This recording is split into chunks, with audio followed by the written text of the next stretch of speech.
রমজান মাস শুধু ইবাদত ও সংযমের নয়, ইসলামের ইতিহাসে এই মাসে ঘটেছে বহু গুরুত্বপূর্ণ বিজয়। সবচেয়ে আলোচিত ঐতিহাসিক ঘটনা 624 খ্রিস্টাব্দে সংঘটিত বদর যুদ্ধ।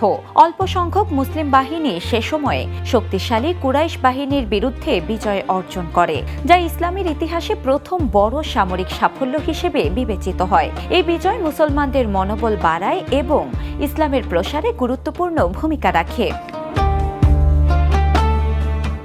এরপর আসে মক্কা বিজয়, ইসলামের ইতিহাসে আরেকটি গুরুত্বপূর্ণ অধ্যায়। 630 খ্রিস্টাব্দে মানুষরা শান্তিপূর্ণভাবে মক্কা নগরীর নিয়ন্ত্রণ নেয় এবং কাবা শরীফ থেকে মূর্তি অপসারণ করা হয়। ইতিহাসবিদদের মতে এটি ছিল ক্ষমা ও সহিষ্ণুতার এক বিরল উদাহরণ, যেখানে কোনো বড় রক্তপাত ছাড়াই ঐতিহাসিক পরিবর্তন ঘটে।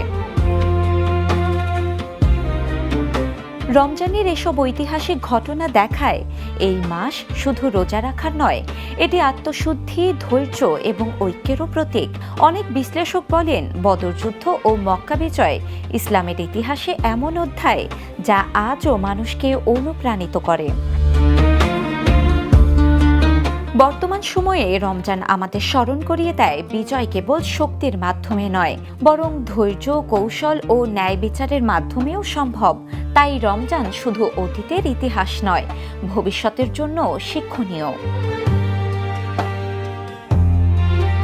এভাবেই রমজান মাস ইসলামের ইতিহাসে গুরুত্বপূর্ণ বিজয় ও পরিবর্তনের সাক্ষী হয়ে আছে, যা আজও মুসলমানদের ঐক্য ও বিশ্বাসের বার্তা দেয়। Desk report, the news.